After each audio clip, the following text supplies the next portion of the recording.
अभी कुछ समय पहले तक बॉक्स ऑफिस के ऊपर गदर रिलीज हो रही थी, पठान रिलीज हो रही थी, जवान रिलीज हो रही थी। मतलब अच्छी अच्छी बड़ी बड़ी बजट वाली मूवीज रिलीज हो रही थी और अच्छा खासा कलेक्शन भी कर रही थी। लेकिन क्या होता है ना कि जब आपको ऐसी मूवीज के कलेक्शन के वीडियोस करने होते हैं जो कि अपने पहले ही हफ्ते में चिल्लर बटोरने लगे, तब आपको भी लगता है कि यार ये वीडियो क्यों ही बनाए।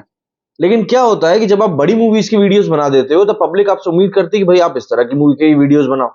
अब मैंने एक दिन अभी बीच में गैप कर दिया था, जब मैंने कंगना की मूवी तेजस के बारे में वीडियो नहीं डाला था कलेक्शन का, तो लोग बोलने लगे कि देखो तुम तो अंधभक्त हो और तुम्हारी दीदी की मूवी फ्लॉप हो गई इसलिए तुम उसका कलेक्शन नहीं डाल रहे। तो भैया ऐसा नहीं है।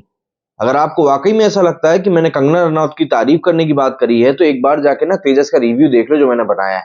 खुद समझ में आ जाएगा कि कितनी बुरी गत उतारी थी उसमें मैंने। अब जो मूवी बनी ही घटिया है, वो चाहे किसी की भी हो, आप उसकी तारीफ कैसे कर सकते हो? इतनी बुरी मूवी। और सिर्फ तेजस की बात नहीं कर रहा हूं यहां पर, इवन गणपत भी 200 करोड़ के बजट की मूवी पता नहीं क्या सोच के क्या देख के और बनाई है। मतलब वो मूवी 20 करोड़ नहीं कमाती दिख रही है। इस वीडियो में हम लोग इन दोनों ही मूवीज के कलेक्शन के बारे में बात करने वाले हैं। लेकिन पहले हम लोग जरा बात कर लेते हैं गणपत के कलेक्शन के बारे में। गणपत जो कि टाइगर श्रॉफ की चिर परिचित अंदाज में उड़ते मारते हुए वाली जो मूवी होती है वही मूवी है, जिसमें कि एक्टिंग के बारे में आपको कुछ भी देखने के लिए नहीं मिलेगा। और बजट की बात करें तो बजट 200 करोड़ रुपए का बताया जा रहा है। शुरुआत इस मूवी की बहुत बुरी हुई थी। 2.5 करोड़ रुपए इसने पहले दिन कमाया था। और अगर मैं आपको बताऊं कि इस मूवी ने सबसे बड़ा कलेक्शन किस दिन निकाला है, तो वो ओपनिंग डे पर ही था। जी हाँ, इसने जो पहले दिन 2.5 करोड़ रुपए कमाए थे, उससे बड़ा कलेक्शन इसने फिर कभी निकाला ही नहीं। उसके बाद उसका पहला संडे आया, उस दिन इसने 2 करोड़ 25 लाख रुपए कमाए। इसके बाद इसका जो दूसरा संडे आया जो कि अभी गया है, उस दिन इसने मात्र 18 लाख रुपए कमाए। ऐसे में पहले वीक के इसका कुल कलेक्शन रहा था 11.8 करोड़, 12 करोड़ भी नहीं रहा था। और इसका अब जाके कलेक्शन पहुंचा है 12 करोड़ 40 लाख, और मुझे नहीं लगता कि ये 20 करोड़ से भी ज्यादा कमा पाएगी। बल्कि अब तो मुझे लग रहा है कि ये शायद 15 करोड़ से भी ज्यादा नहीं कमा पाएगी। 15-16 करोड़ एट मैक्स, इससे ज्यादा नहीं। और ये 200 करोड़ रुपए की बजट की मूवी है, बाय द वे मैं आपको बता दूं। मतलब कहाँ लगाए हैं 200 करोड़ रुपए, पब्लिक बस यही पूछ रही है। खैर, अब बात करें कंगना की मूवी तेजस के बारे में, तो कंगना की मूवी का जो कलेक्शन है वो पहले दिन 1.25 करोड़ रुपए आया था। और इनकी मूवी का भी कुछ ऐसा ही हाल रहा है।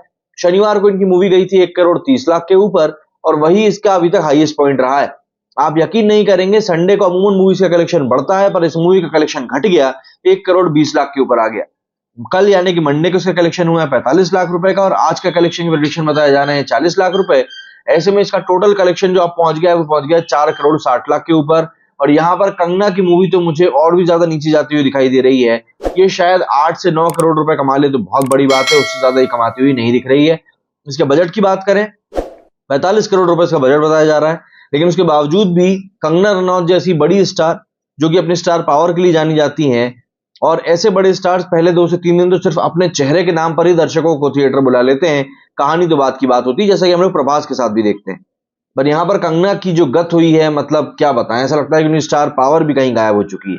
क्योंकि कोई यहाँ पर थिएटर आता हुआ दिख नहीं रहा है, समझ में ही नहीं आ रहा है कि भैया कहाँ से क्या किया जाए कि कंगना रनौत को समझ में आए। और सबसे बड़ी दिक्कत की बात ये है ना कि आने वाले समय में कंगना की मूवी इमरजेंसी रिलीज होने वाली है।